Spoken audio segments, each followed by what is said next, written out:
shirba halkan ka dhacay madaxweynaha Jamhuuriyadda Soomaaliland oo ganacsatada reer Soomaaliland uu yeeray wada tashi ku saabsan sidii loo qiimo gelin lahaa ama anaahda loo isticmaali lahaa cumlada ama local currency Soomaaliland shilling waanu garanayno qiimaha iyo makaanada uu ku leeyahay qarnimada Soomaaliland oo astaantii qaranka ah halbowlihii jiritaanka Soomaaliland soo jeedintii madaxweynaha ay ahayd شعب iyo xukuumad ba in la isticmaalo Soomaaliland shilling halkan imika ka dhiganay lacagta inuu isticmaalo dollar Soomaaliland shilling la isticmaalo iyadoo wax lagu kala iibsado marka uu nahay ganacsatada Soomaaliland waanu la qaadanay madaxweynaha waana ku dhaqmaynaa soo jeedinta iyo talada madaxweynaha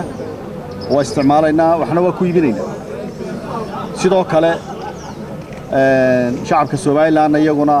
in lacagta la aamino way ganacsaduhu lacagtu marka la aamino ay guryaha iyo jeebabka ay ku dhaxdo ay qaybsato qof waliba in haysto qiimo yeelanaysa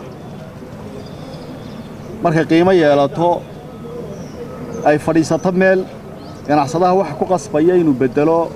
oo dollar raadiya ma jirto iyadoo kaydsanayadu meel dhiganaya marka sidaa awadeed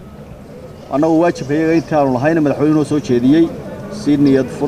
niyad sameeyay la furaana waan ku qaadanaynaa وأكون رغم وهير قلنا الدولة ده وكلاش غينا هنتا السلام عليكم ورحمة الله وبركاته. واحد تاريخ خلاف كل حي كان عصتها ذي حكومات ده وكسب سنة عشور لكل ولا يتسوى ولا بولس كمان أرنك